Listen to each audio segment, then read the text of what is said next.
এসে গেল। আমরা এখানে আটকে গেলাম। দেখুন খুব বৃষ্টি, তাও বৃষ্টির মধ্যে আমি একটা ভাবলাম ছোট্ট ভিডিও করা যাক। প্রচণ্ড বৃষ্টি গঙ্গার পাশে।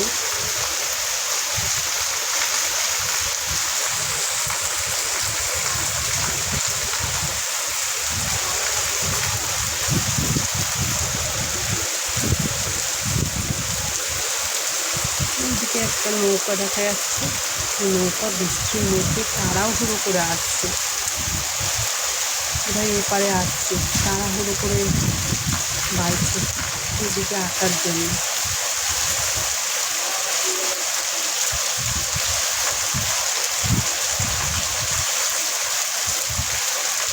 হচ্ছে কি বৃষ্টি, তারপরে এত জল।